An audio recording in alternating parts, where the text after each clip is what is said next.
How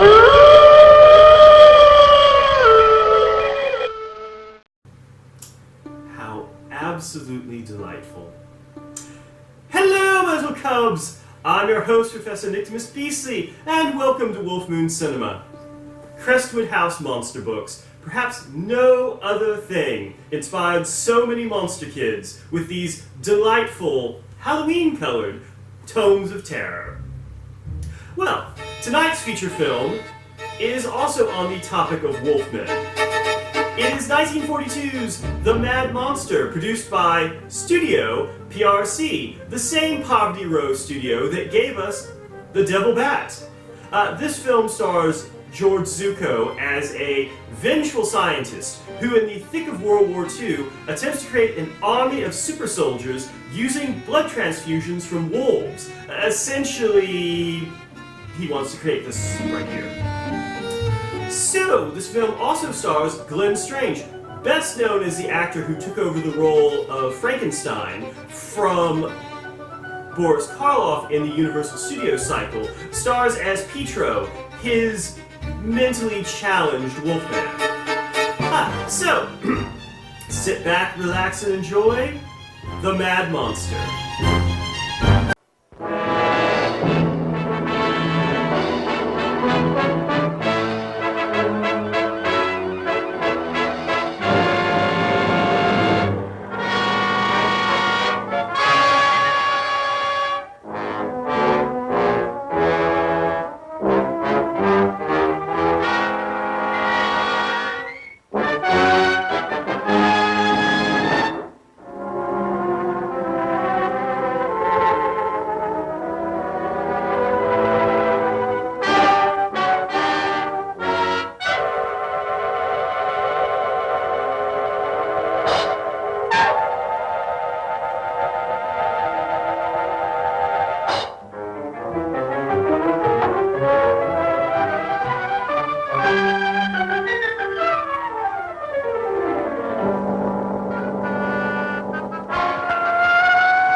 Yes, I know you'd like to join your fellows outside and howl at the moon. But you're serving a much better purpose. Yes, you're serving science through me.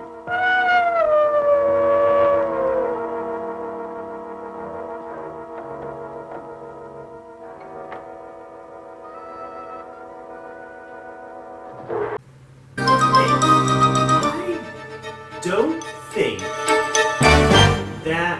that is actually a wolf. I think that's a coyote. In which case, Pietro is a were-coyote. You know, I've never actually met a were-coyote, but from what I have seen and read, they are highly intelligent creatures. In fact, super geniuses with considerable regenerative ability, able to fall from heights of over 100 feet and survive with no ill effect. Not to mention the fact that they have an excellent source of credit with the Acme Company and have a taste for roadrunners.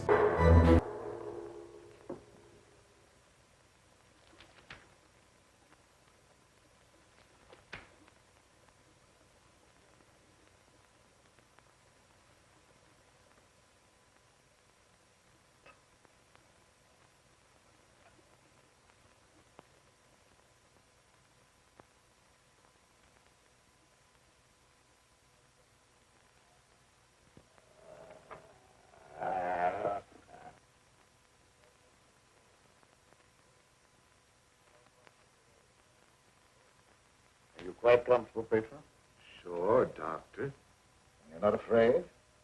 I ain't got no reason to be afraid. Yeah, that's right, Pietro. There's nothing to be afraid of.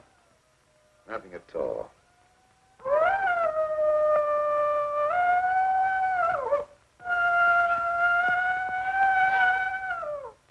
There, did that hurt? No, that was just like a pianist sticking me. How come I have to have these straps on, Doc? Well, you see, Pedro, I'm trying a new formula. I wouldn't want you to make a sudden move and fall off the couch. Now, don't worry. It'll only be for a little while.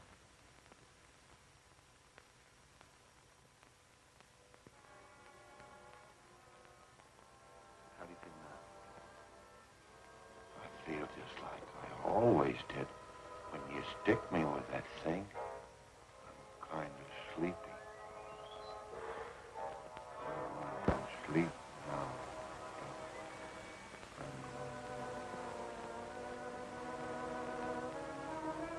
That's right. Go to sleep.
Gentlemen, I wish you were here to see the proof of my claim. The transfusion of blood between different species is possible. A few moments ago, Petro was a man. A harmless, good-natured man. Look at him now.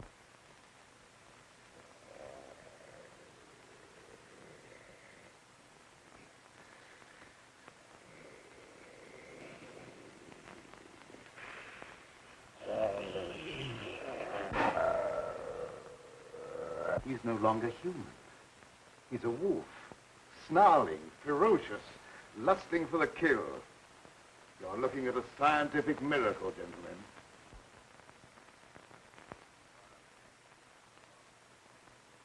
You're a madman, Cameron. Your claim is ridiculous. That's exactly what you said in the newspapers, isn't it, Professor Blaine?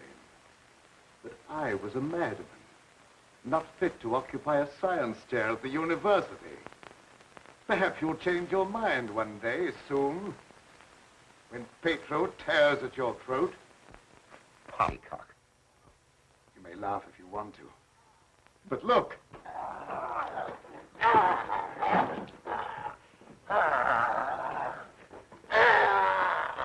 Even now, he'd like to be at his work. My catalytic agent has brought about a complete transition from man to wolf. Your crazy experiments are a disgrace to science. Yes. Those are the very words you used in denouncing me to the faculty. Professor Fitzgerald. Science. What do you know about science? You with your hidebound dogmas and shriveled mind that refuses to recognize progress. So, is this like a 1940s Jedi Council? Are these holograms? Are they ghosts? Is it a hallucination? Oh, wait, it's a hallucination. Okay, it's a hallucination. What has progress to do with your foolish tampering with nature? I'm glad you asked that question, Professor Hatfield. You also were one of those stupid fools who raised their voices against me. You're aware, of course, that this country is at war. That our armed forces are locked in combat with a savage horde who fight with fanatical fury. Well, that fanatic Your fury will avail them nothing when I place my new serum at the disposal of the War Department. Just picture, gentlemen, an army of wolfmen, fearless, raging, every man a snarling animal.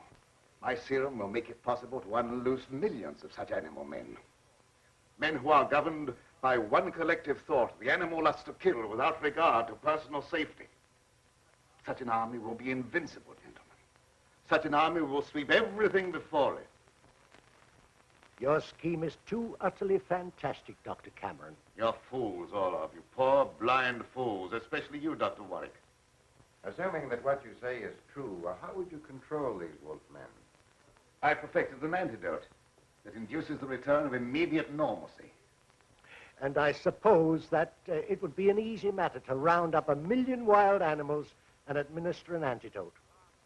No, Cameron, you're mad. Stark, raving mad. And I, for one, am in favor of... Silence! I'm not interested in your imbecilic mouthings. All of you demonstrated your lack of vision by demanding my resignation from the faculty.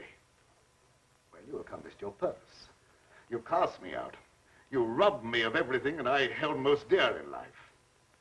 Position, honor, respect. You branded me as a madman, held me up to ridicule before the whole world. But now it's time for my revenge. Pedro will see to that. Now you shall pay for your folly. There's no escape for any of you. You shall die one by one at the hands of the scientific marvel that you scoffed at. You can't intimidate us with fantastic threats. You're a faker, Cameron, a mad faker. We'll have you ostracized by every scientist in the country. There are institutions for madmen, and we'll see that you're confined in one.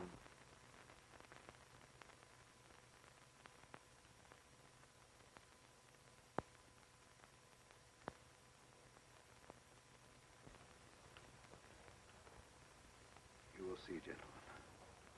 You will see.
How long have I been asleep? Oh, about an hour, I should say. How do you feel? I got a terrible headache, and I had some kind of an awful dream. I was running all over the countryside, chasing people and trying to kill them. What does a dream like that mean, Doctor? Oh, that doesn't mean anything. You just had a nightmare, that's all. But why should I be trying to kill people, even in my dreams? I ain't got nothing against nobody. Well, let's not talk about it anymore. Go to bed. Our work's done for tonight. All right.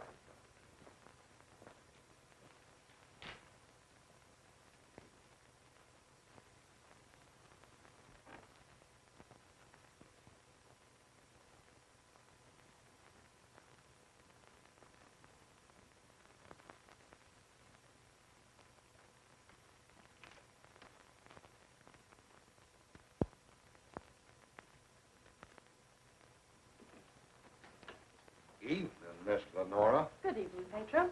Well, Night Owl, I was just coming down to find out how much longer you're going to work. Do you realize how late it is? No, I didn't. I was so absorbed in my work. Oh, we done a lot of work tonight, and I slept almost an hour, and I had the awfulest dream. Go to bed, Pedro. Yes, sir, Doctor. Good night, Miss Lenora. Good night, Pedro. Dad, what kind of experiments are you doing that you need Pedro? Oh, he just helps me in the laboratory, moving the heavy things around. He's a very strong man, is Petro. How much longer are we going to be here, Dad? Why? Because the place gets on my nerves. I hate it. Your hating it has nothing to do with being separated from that young reporter friend of yours, has it? It has. And I want to know when we're going back to the city. Very soon now, dear. My work's practically finished. What was that? What? Well, that noise. It sounded like a wild animal howling. And I heard the same thing last night. Oh, that's probably some dog in the neighborhood. Dogs do howl, you know. You mustn't let things like that upset you. Now, come along, dear. Even a scientist needs some sleep. I shall sleep very soundly tonight.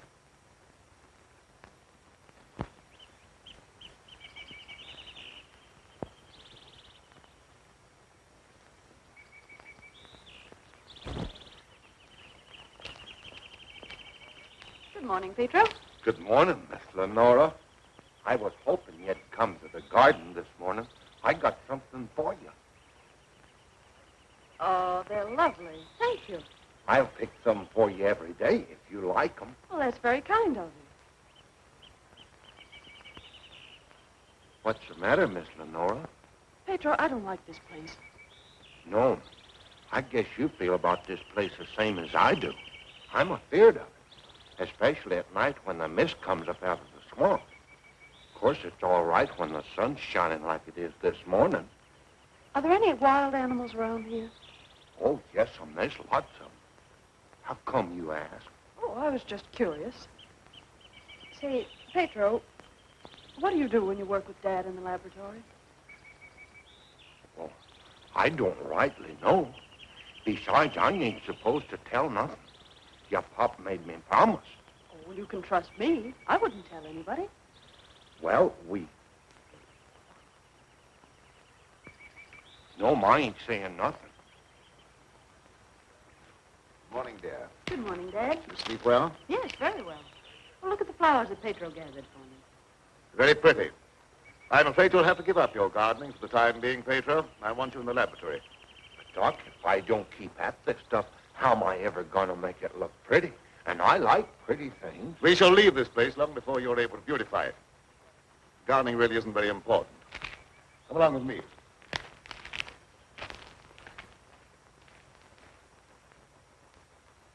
Now, Pedro, I see you're waiting for me. You scared me, Doc. Scared you? Why? You mustn't be so jumpy. You're as nervous as that wolf. He sure is nervous, all right. I've been sitting here for a long time watching him, and he ain't been still a minute. All right, lie down, Pedro. Are you going to strap me down again tonight, Doc? Well, certainly. It's more necessary tonight than ever before. Gee, it must be great to be educated. I wish I had a lot of book learning so I could understand what this is all about. Fortunately, you don't need education or intelligence for your part of the experiment. Just strength. Animal strength. Now lie down and we'll get to work.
the animals are terrible nervous tonight for some reason or other. The old plow mule liked to kick my head off. I come up behind her sort of quiet-like, and she lashed out with both feet. It's the devil mist in the swampland. I could smell evil in it. Oh, will you stop talking like that? I'm so nervous now I could scream. See, Mommy, I'm all ready. Oh, that's fine. Now you hop in bed. Can I play my ball just for a little while? Well, just for a little while. But mind, if you ain't in bed by the time I do my dishes, I'm going to tan you good. Don't worry, I'll be in bed and fast asleep by that time. Good night. Good night.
Shut the door, quick!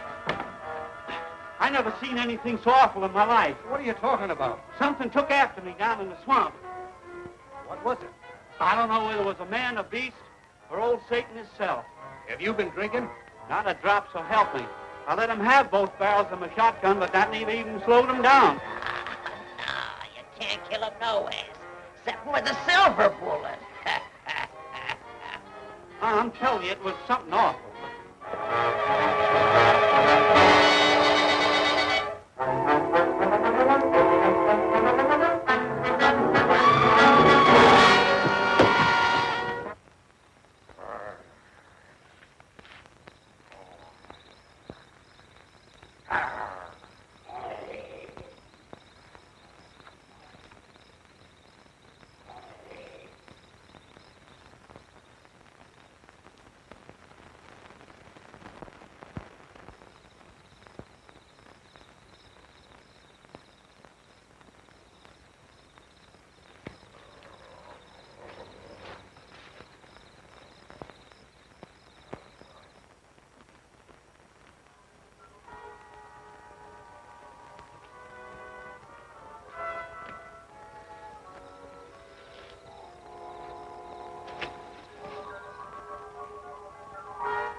Pedro!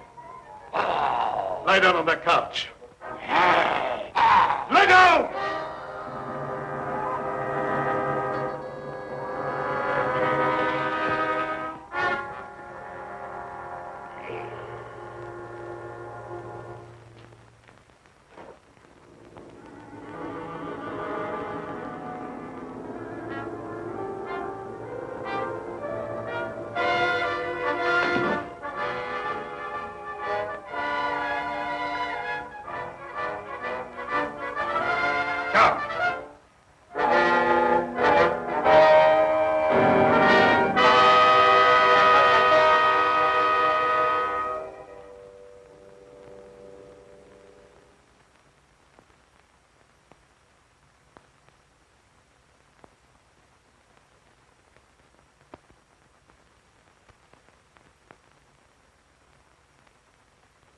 I've been walking in my sleep again. Yes, you have. You'd better go to bed. I'm sorry if I made a nuisance of myself. I wish I wouldn't walk in my sleep like that, because I have such bad dreams. Don't be upset about your dreams, Pedro. You've been of great assistance to me tonight. Very great assistance.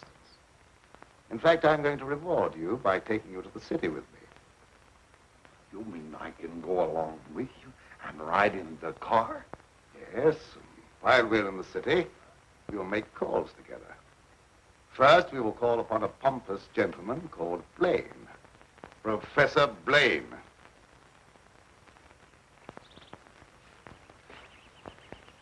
Good morning, Pedro. Good morning, Miss Lenora. Will you do me a favor?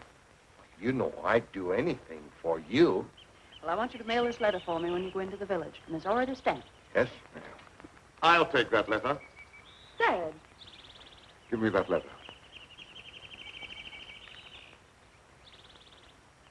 So you couldn't wait till my work was finished. You felt you had to write to your reporter. Well, I just wanted to tell him that I was safe. If you remember, you made me go away without even saying goodbye. There was a reason for that, my dear, a very good reason. See anything of him? No. Not much use looking now. It's daylight, and he only prowls at night. Maybe he's seen something. Yeah, thanks for that. Good morning. Why all the armament? We're looking for a wild varmint what killed a little child. Been looking all night. You mean someone was killed by a wild animal? Yeah, my little girl. Oh, how terrible. How did it happen? It come in through the window. My wife said the window was closed, but she must have been mistaken. Didn't try to take the baby away or nothing. It just seemed to kill just for the love of killing. Did anyone see the animal? Jed Harper did. He said it walked on its hind legs like a man, but that don't make sense. I don't care whether it makes sense or not. I know what I seen. Come on, men, we got work to do.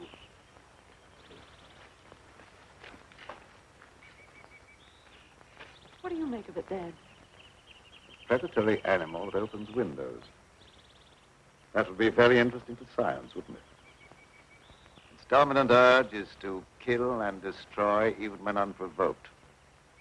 A human characteristic translated into animal instinct. Animals rarely kill except for food or in self-defense. The eminent professor, Dr. Blaine, would be interested to study such an amazing animal, wouldn't he?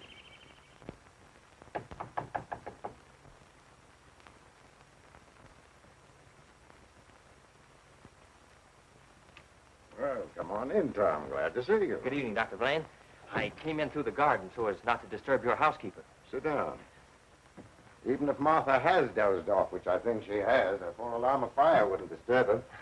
I have a faint suspicion that there is something besides my housekeeper's welfare on your mind. What is it? Well, I'm after a story. Oh, quite a novel pursuit for a newspaperman. An AP dispatch from Ashton down in the swamp country tells about a child being killed by a wild animal. Well, that's a tragic thing. Yes, a neighboring farmer saw the brute and swears that it traveled at a terrific speed on its two hind legs. I understand they make a very potent corn liquor in that district. Oh, no, it's nothing like that. I've a hunch there's more to this story than just a jug full of corn liquor. I hope that you could give me an angle I could work into a Sunday feature. I don't know what you mean by an angle. The possibility of the survival in the depths of the swamp of some of those overgrown lizards that used to be head men on Earth. I understand they traveled around on their hind legs and made our present-day public enemies look like horticultural specimens. I'm sorry, Tom. I can't lend myself to that sort of sensationalism. True science, the search for knowledge, is on a far higher plane than that. It is worthy of being treated with dignity. And I feel that I owe an obligation to the people who respect my opinion. Your angle, as you call it, on prehistoric lizards is utterly fantastic. I'm sorry. I didn't know I was getting into such deep water. Well, I'll hang my head in shame and slink away. No harm's done. Don't take it so to heart. Put your feet up on the desk and stay for a while. Well, I can't now. I've got to get back to the office. But I'll drop around again. Thanks very much for the information. I didn't give you very much. See you again, boy.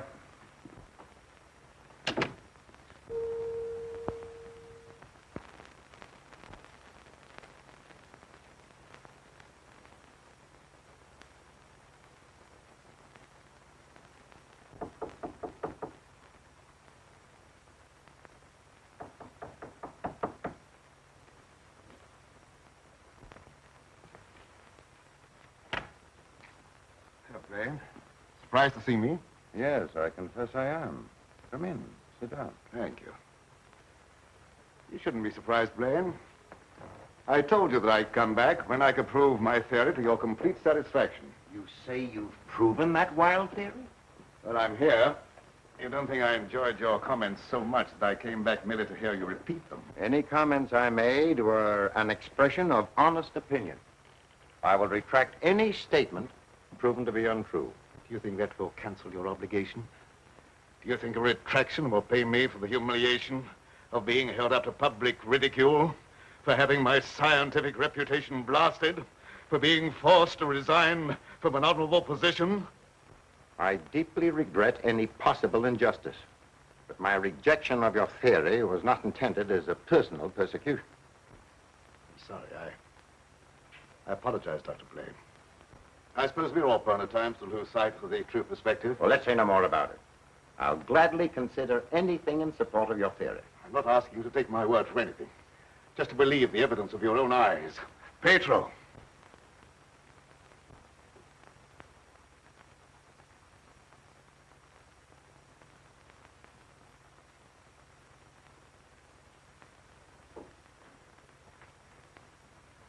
Pedro, you sit here. This is my guinea pig.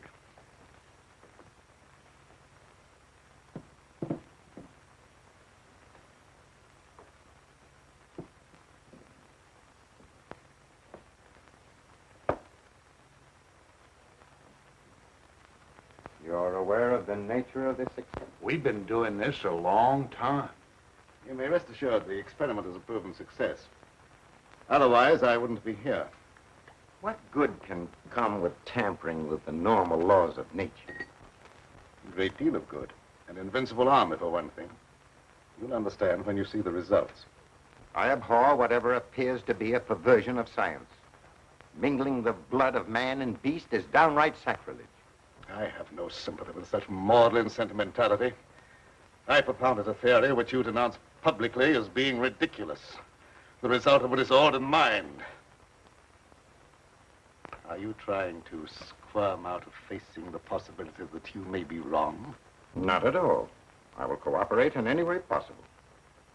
That's just what I wanted to hear. I've given him one injection to prepare his blood for the transfusion. He'll need another in exactly 20 minutes.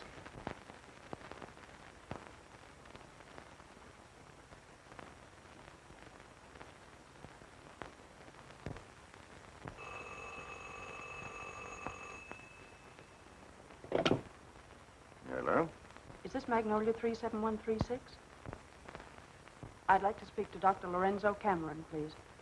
Just a moment, please. It's for you, Cameron. For me? Hello? Oh, is that you, dear? You asked me to call you and find out if you're returning tonight. It's all right. I'll be over as soon as I can. Goodbye. Goodbye. It's my daughter with some friends. I'll have to go and get her. I shan't be long. What about the second injection? You said it had to be given in 20 minutes. Oh, yes, the injection. I may be able to make it. If not, I wonder, Doctor, whether you'd do it for me.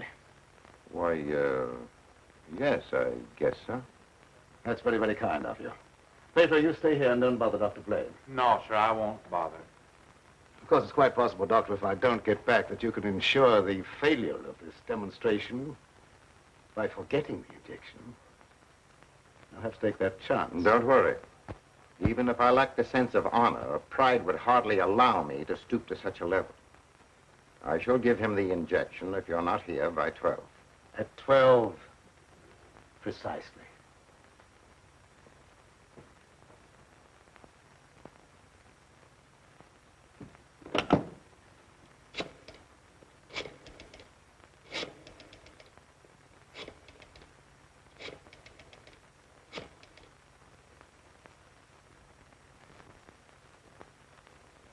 Hello?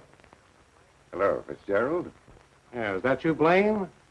Well, what do you want to drag me out of bed this time of the night for? I've just had a surprising visitor, Lorenzo Cameron. He claims to have proven his crazy, outlandish blood transfusion theory and demands the right to give a demonstration. Yeah.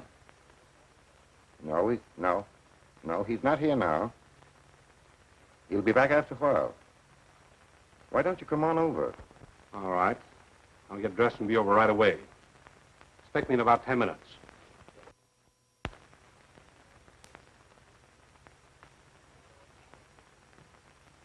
Are you at all familiar with the work Dr. Cameron is doing? Oh, no, sir. I'm just handyman around the place. Nobody, not even Miss Lenora, knows what he does. Oh, his daughter is still with him? Oh, yes, sir. She's with him. But I think she's lonesome. She seems to be grieving about something. Oh, that's an outrage. Cameron has no right to accept such a sacrifice from her.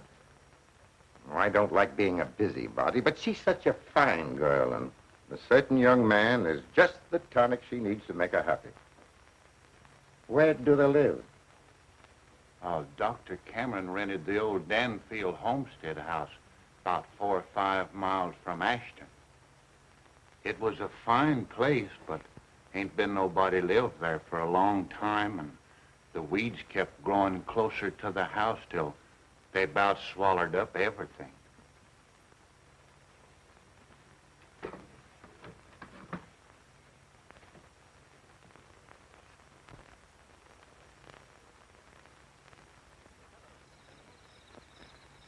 Oh, hello, Fitzgerald. Oh, Dr. Cameron, I heard you were back in town. Blaine just phoned me that you wanted to demonstrate the proof of your blood transfusion theory. He exaggerated when he mentioned demonstration. I told him I could prove my claim. But I don't think Professor Blaine is in a cooperative frame of mind. That's why I came to you. What do you want me to do? I'd like you to be present when I talk to him. All right. I'll take a walk over with you. You know,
I heartily disapprove of the nature of this experiment, but my promise to Dr. Cameron leaves me no alternative.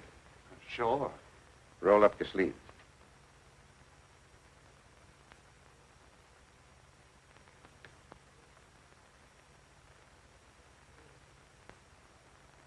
How do you feel? Just like I always do.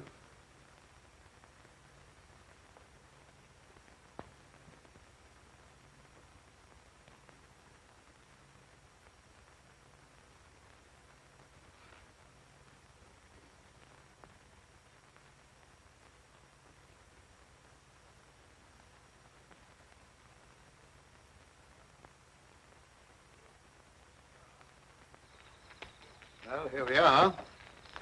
Oh. something wrong? Just a little heart trouble. Nothing serious, but distressing at times.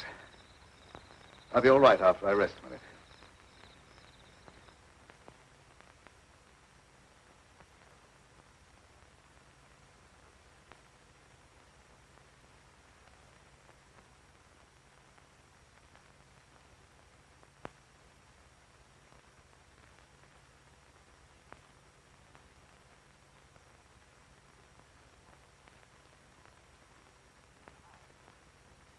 Maybe we better go in the house. Oh, no, in just a moment. What's the matter, Grunt? Oh, a slight heart attack. Want me to call an ambulance? No, I don't want an ambulance. I'll be all right in a minute. Oh, just trying to help.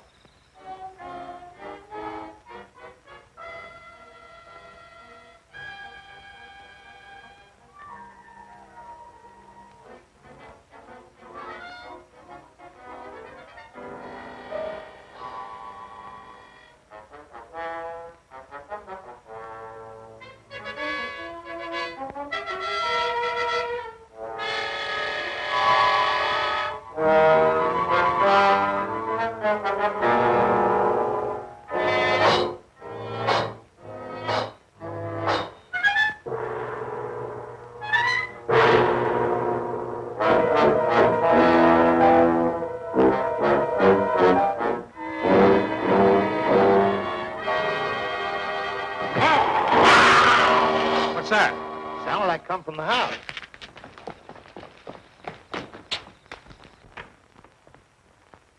Come on in here. There's something wrong.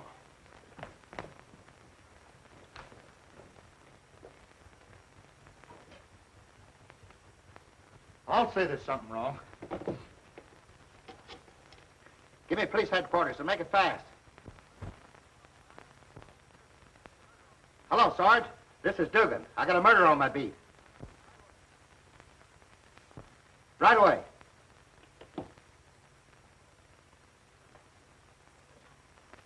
That's the work of an animal, not of a human being.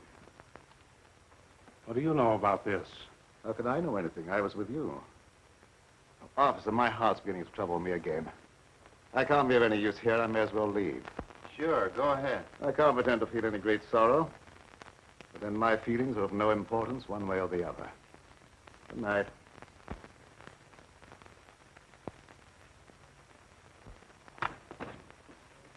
Howdy, Lieutenant. I've seen a lot of murders in my day, but never as messy as this one.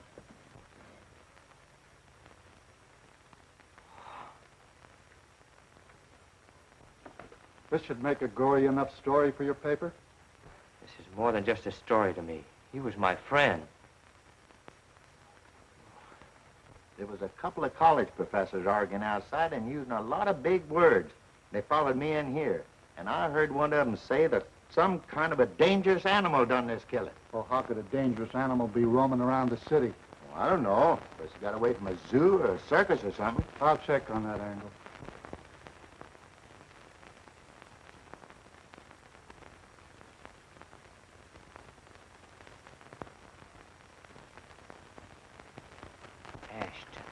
Ashton. You talking to me?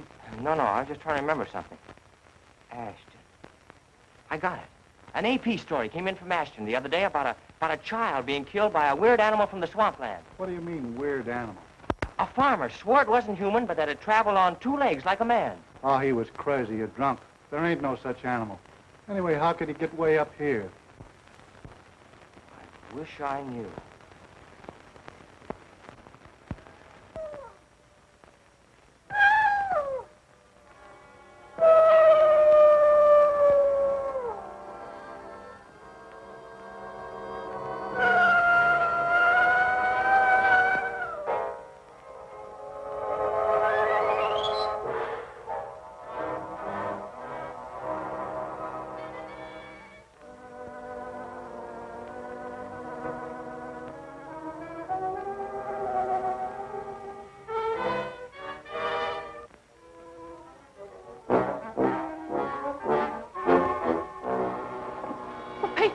You startled me.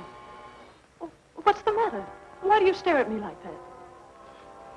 I don't know, Miss Lenore. I feel funny. I smell something in the mist coming up out of the swamp. It's like a voice talking to me, telling me to do something. Something terrible. Oh, but that isn't real. That's just your imagination. You mustn't pay any attention to what that voice seems to be saying. Pedro! What are you doing here? Go to your room. You've no right in this part of the house. Get out! Immediately! Wake up! You're dreaming.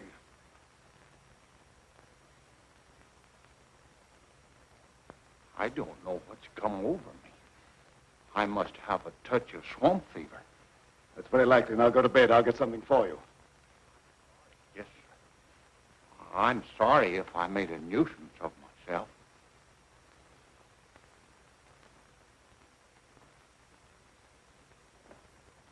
Dad, what happened to Pedro? I'm terribly afraid. His daughter Lenora has an interesting line delivery. It's, she sounds like, Judy Garland as Dorothy. I feel like at any moment, Glinda and the Wicked Witch of the West are just going to break into the room and start having a catfight over her shoes. There's nothing to be afraid of, dear. He just had a touch of fever, that's all. Oh, that was more than fever. Well, his eyes were the eyes of a wild beast. He was possessed by a demon. Now, dear, you know there's no such thing as being possessed by a demon. That's ignorant superstition. Well, I don't care what you call it, Dad. But there's something here that's evil. It's real, and I can feel it. And I'm afraid. Dad, I can't stand it here any longer. Let's get away. I can't go now, dear. I must wait till my work's finished. Pull yourself together, dear. Oh, I won't be silly anymore. Nothing must interfere with your work. You've been a very great comfort to me. I know what a terribly lonely life this must be for you. We won't talk about it anymore, Dad. I just want you to prove that you're the greatest scientist in the world. They'll soon have all the proof they want. I expect the eminent Professor Fitzgerald to pay me a call before long, and I shall be delighted to confound him with scientific facts that he declared were impossible. Now you go to bed, dear, huh? And have a good night's rest. Good night, dear. I'll look after Pedro. Good night, Dad.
Dr. Cameron.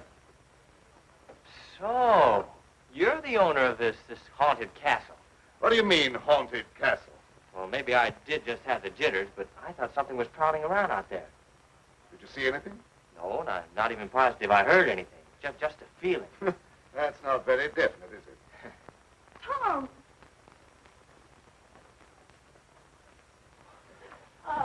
It's good to see you. Can you ever forgive me for going off without saying goodbye? That doesn't matter now that I've found you. I see no reason for rejoicing. Dad! I buried myself in this out-of-the-way place so that I could work undisturbed, away from snooping reporters who only ridicule what they have not the intelligence to understand. I had no thought of ridicule in coming here. I'm not interested in your reasons for coming, but I would like to know how you happened to find your way here. I found a message from Dr. Blaine after he was killed. Dr. Blaine killed? Oh, how terrible. Yes, apparently he was killed by some animal. You knew about it? I was with Professor Fitzgerald when it happened, and I saw him right afterwards. What was the message? A memorandum to tell me about this old plantation. So he meant to betray my confidence, just as he did before. Well, I don't believe Dr. Blaine had any such thought in mind. I don't care what you profess to believe. You belong to a profession that's obnoxious to me, and you're not welcome here. Dad, Keep quiet. I won't keep quiet. Now, I've stayed here because I thought you needed me. But I won't have you treat Tommy like this. Now, don't get upset on my account. Things will turn out all right. I suppose you have a right to your own opinion. Good night. Tom, wait. Don't go now. Wait till daylight. Why? I'm afraid. Afraid of what? Well, I don't know exactly, but there's something dangerous that prowls around in the dark. And I wish you wouldn't take this trip alone. Don't worry about me. If I meet anything I can't whip, I can do a swell job of running. I'll be around tomorrow whistling at your front gate, if you have a front gate. Good night. I wish you'd wait till morning. I'm sorry, I can't do that. Good night. Good night.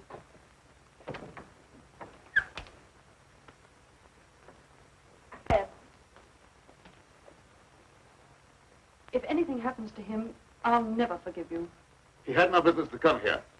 I'm not responsible for his welfare.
Howdy. Sorry to bother you this time of night, but I've lost my way. Come on in. Sit down. You're a fool to be traveling around by yourself at night like this when the mist comes up from the swampland. Oh, you mean the mysterious night prowler that's got everyone's imagination working overtime? That ain't imagination with me, mister. That thing killed my little girl. Sorry, I wouldn't have joked if I'd known. It scared Jed Harper so bad, he went and got religion. Well, say, can you give me some facts about this killer? What does it look like? No one can tell you that for sure, mister. Because it never prowls only on nights like this when the mist is thick and nothing can be seen very plain. Jed Harper said it traveled on 2 legs. But you can't count on that because Jed was scared half out of his mind.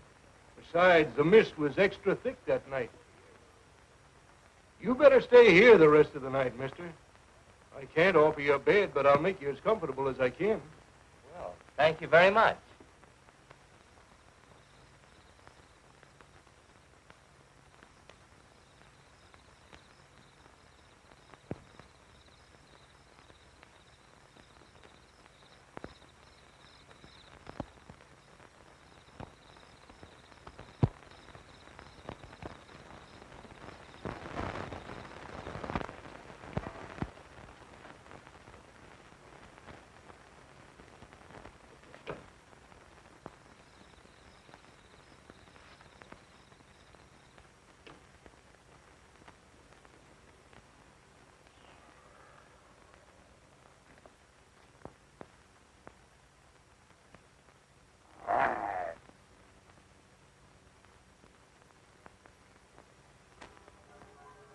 Keep you in a cage, you're of no further use to me. If you revert without my knowledge, you become dangerous.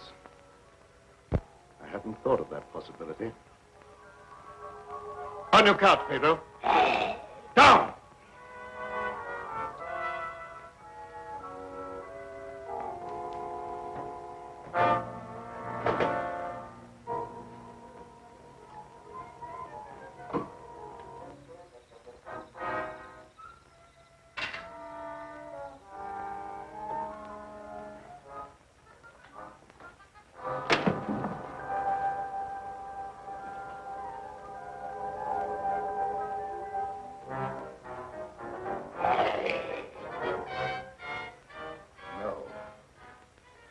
I couldn't disappoint Professor Fitzgerald.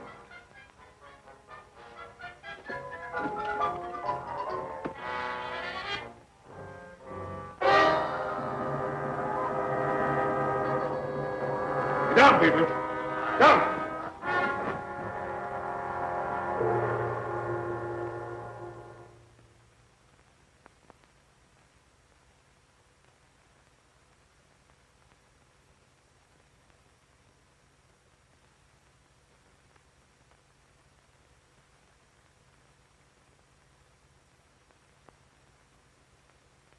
Did I walk in my sleep again? Yes. Doctor, ain't there some way you could cure me from doing that? I'm afraid not. It may be necessary to lock you up at night after this. Oh, it don't seem fair to lock a man up just like he was an animal.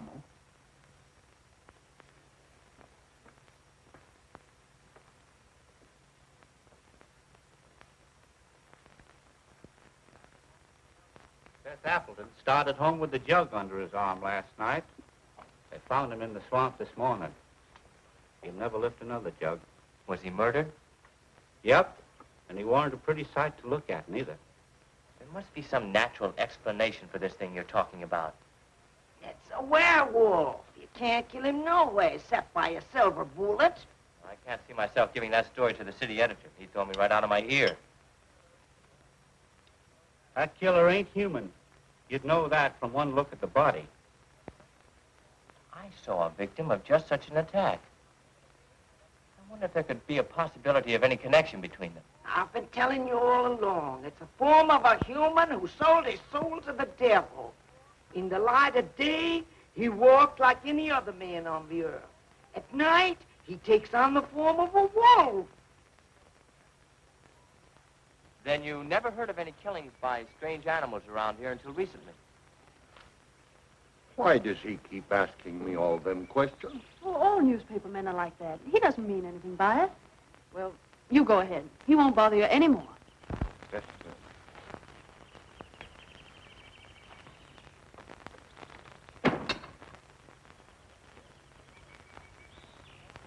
Lenora, you must give some thought to your own safety and peace of mind. There's no normal reason for Dr. Cameron to hide away in a place like this unless... Unless what? Oh, nothing, forget it. Don't avoid the question. What were you going to say? Lenora, I believe your father knows something about that creature responsible for the horrible killings in this vicinity. And I think the same creature killed Professor Blaine. Well, that's a terrible thing for you to say. I didn't expect you to join the chorus against him. Oh, I hope I'm wrong, but I'll do everything I can to learn the truth, no matter where it leads. Good morning, young man. I'm very glad to see you. I want to apologize for the way I talked to you last night. Oh, well, that's all right. I can understand how you must feel about the newspapers. They didn't, what do you call, hang on to their punches. Pull their punches. I know, they gave you quite a ride.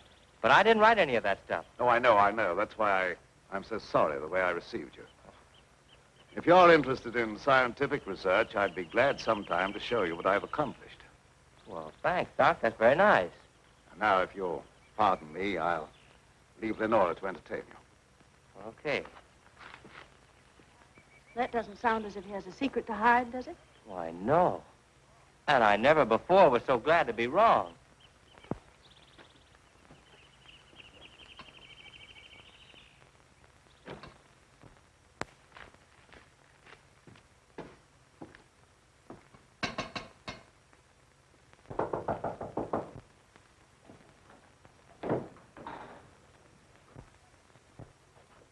Oh, Professor Fitzgerald. How in the world did you find your way down here? Hello, Lenora.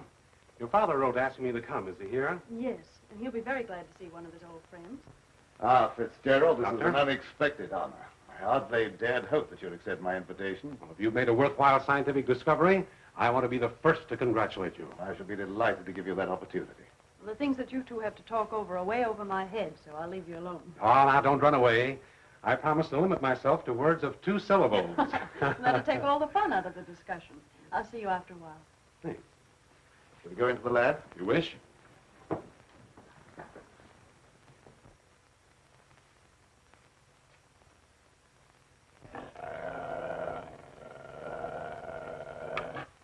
very secretive about your work.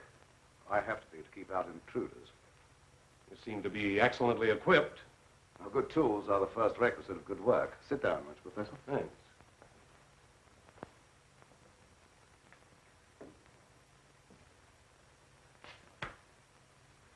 I've discovered that certain extremely volatile elements in the blood, little more than particles of electrical energy, are the source of all physical growth and mentality by exciting the various glands and brain cells. I've learned how to extract and concentrate these elements from the blood of various animals. I can control evolution. I've discovered the source of life. You're crazy.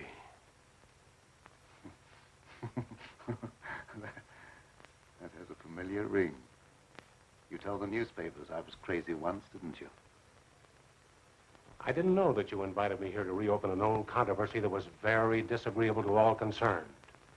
I came with the hope that you'd abandon impossible theories and accomplish something worthy of consideration. And I suppose you feel yourself fully competent to judge my accomplishments. You and your hidebound associates, Hatfield, Warwick, and Blaine. No, not Blaine. He no longer is passing judgment on my sanity. I believe you know something about Blaine's death. You were at his house. But you talked to him on the telephone before I came to your house. Did he say then that he was in any danger of losing his life? No. Nothing threatened him at that time. And I was with you when he was killed. You pride yourself on not indulging in fantastic theories. What proof have you that I was in any way implicated in Blaine's death? I have no definite proof. You accuse me of being crazy for what I claim to have accomplished with this apparatus. But I can give you overwhelming proof of what I say. I can inject into your veins a substance that will give you the strength of 10 men. Or, following the line of evolution, how would you like a pair of donkey's ears? That'd go well with your type of mentality. I certainly will not be the subject for any of your experiments. And I'm afraid it's useless for us to continue this discussion any further. You're not leaving, are you? I see no reason for staying. Open that secret panel. So you don't care to stay and be convinced that you were wrong? I don't care to be ridiculed by a charlatan. Ah, ridicule. That isn't pleasant, is it? I know from experience. I had nothing to do with that. It wasn't my fault if the public treated your crazy theories with the ridicule they deserved.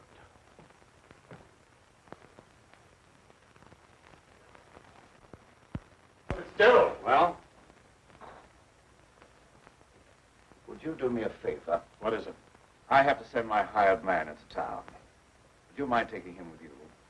All right. I can do that without any trouble. Oh, thank you so much. If you'll wait at the car, I'll send him out to you in a few minutes.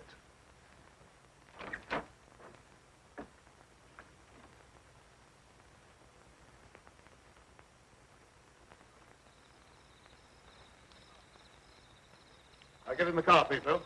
Don't keep Professor Fitzgerald waiting. I should have known this trip would be a waste of time. I still hope to give you proof that you can't ignore. Remember me to Hatfield and Warwick when you see them again.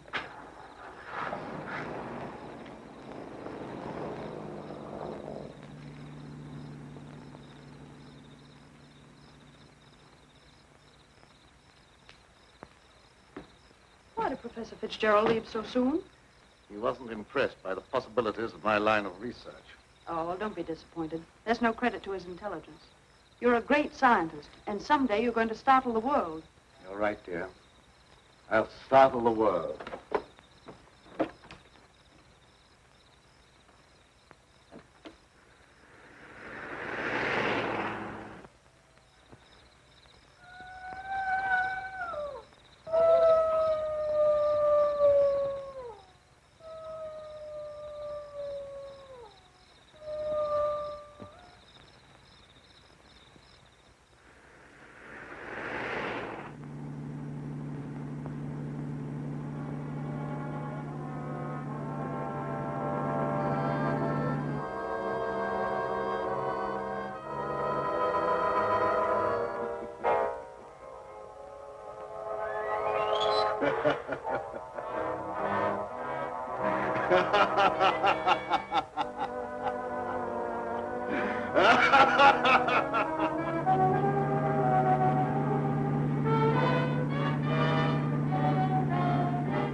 Sounded like it came from over there.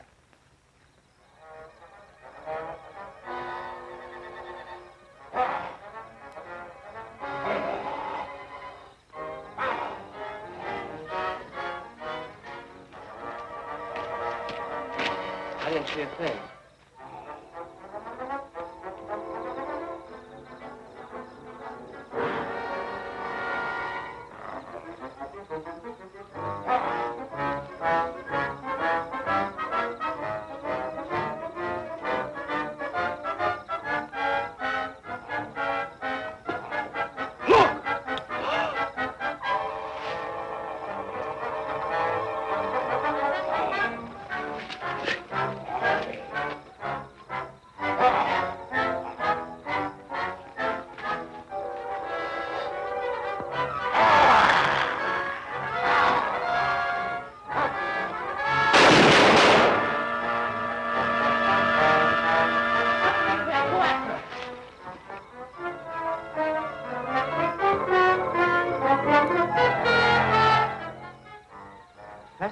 Fitzgerald.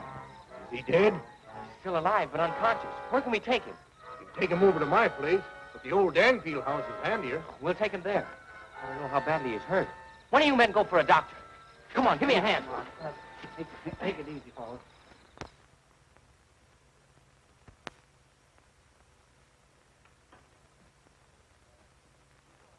Dad, please come to dinner. You know I don't like to eat alone. No, I'm not very hungry. You go ahead with your meal. Are you feeling discouraged because Professor Fitzgerald was unsympathetic? Fitzgerald's opinion is of very little value. Killer again. I'll answer the door.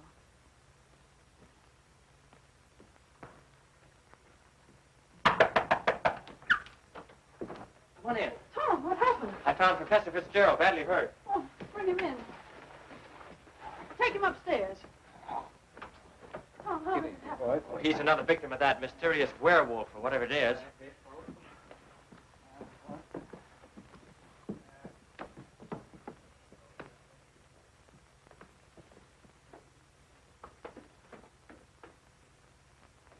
In here.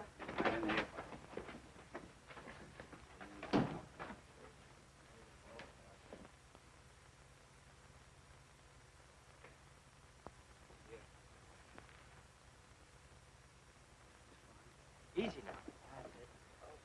Get his head up there. Yes. One of the men went after a doctor. He should be here before long. There's nothing more we can do here, so we'll keep hunting for that killer. You don't need to come down with us, ma'am. We can find our way out. Good evening, sir. That devil got another victim. Yes, so I see.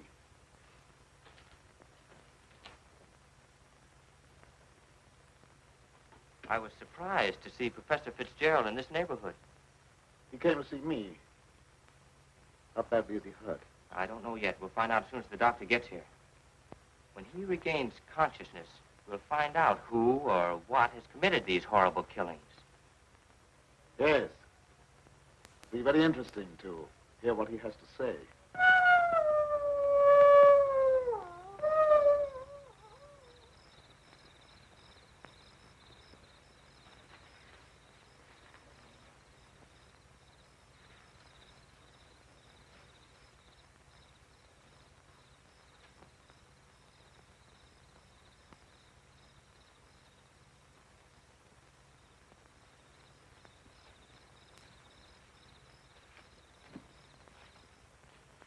Since this awful thing happened to him, I can't feel any resentment over the way he treated you. Did you quarrel with him? Yes, we quarreled. So I suppose you think that I ran after him and dragged him out of the car. Dad. Newspaper training seems to breed a suspicious nature.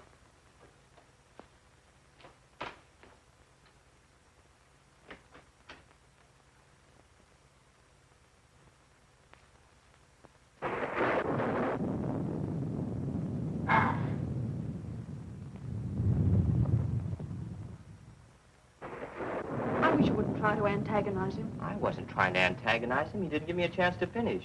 I was just going to ask him if anyone was with Fitzgerald when he left here. Well, I can answer that. Petro was with him. Petro? Yes, he drove him into town. But surely you don't think that... I don't know what to think. But I will know as soon as Fitzgerald comes to. I'm inclined to agree with Dad about your imagination. It's fantastic. Maybe so. But didn't it strike you funny that we didn't find Petro around when we found Fitzgerald? Look, darling, please don't snap at me just for trying to add things up. I'm sorry. Forgive me.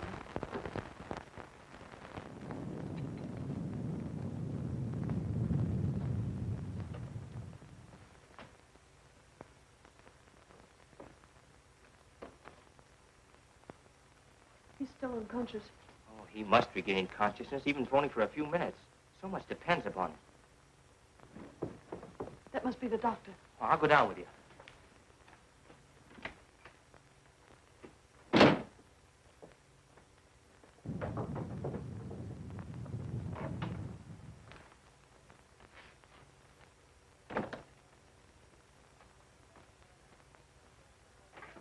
Oh, Doctor, I'm glad you got here. I'm glad to get inside. There's a humdinger of a storm coming up. Where's the patient? Upstairs. Oh, good evening, Doctor. Will you go right on up? You stay down here, dear. There's nothing you can do. I hate to leave you, but I must question Fitzgerald as soon as he's able to talk.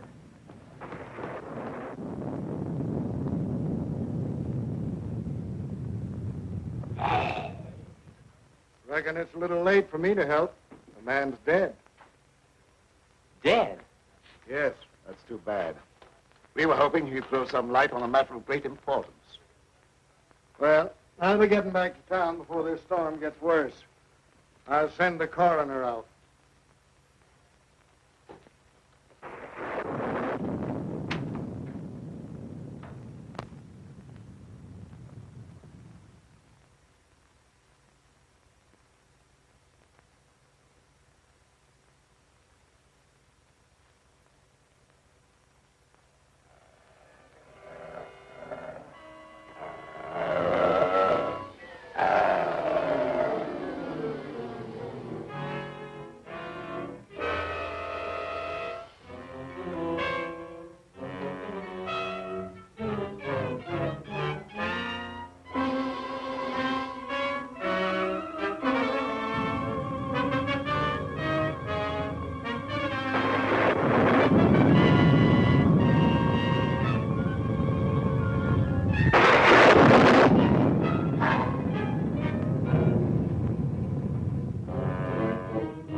Good night, Doctor. There's no necessity for you to stay any longer. Oh, yes, there is. I want to ask you a lot of questions, mainly about Pedro, that servant of yours. I can't be bothered with any more of your questions. They're only prompted by your fantastic imagination. I must ask you to leave at once. Wait, you'll do some more talking, whether you like it or not. You're making yourself very unpleasant. I haven't even started yet to be unpleasant. If my hunch is correct, I'll prove you guilty of murder. And in the meantime, I'll get Lenora out of this madhouse. You will prove nothing. My daughter stays here with me.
Pedro, what are you doing?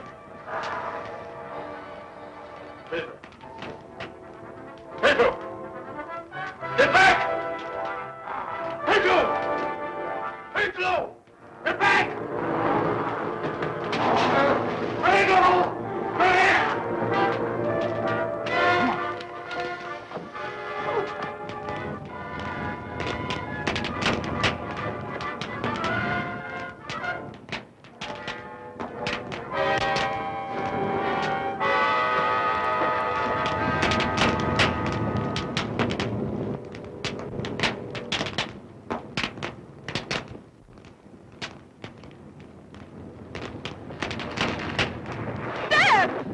You wait here. I'll go get him.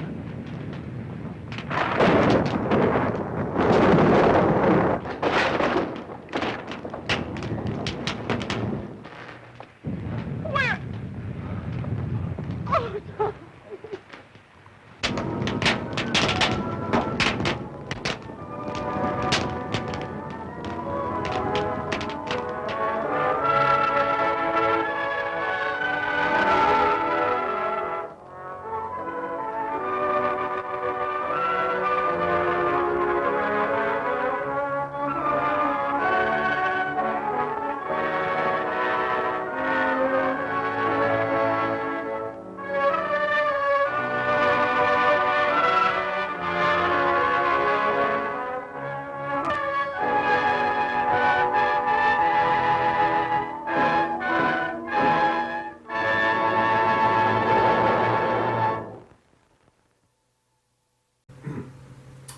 was the Mad Monster. I find it interesting that the writers of the film decided to have a werewolf, but explain his condition through science rather than the supernatural. At the same time, the way he becomes a werewolf is rather absurd, because if all it took was a blood transfusion from a wolf to make you a werewolf, I think there'd be a lot more werewolves in the world. Not that I know anything about that.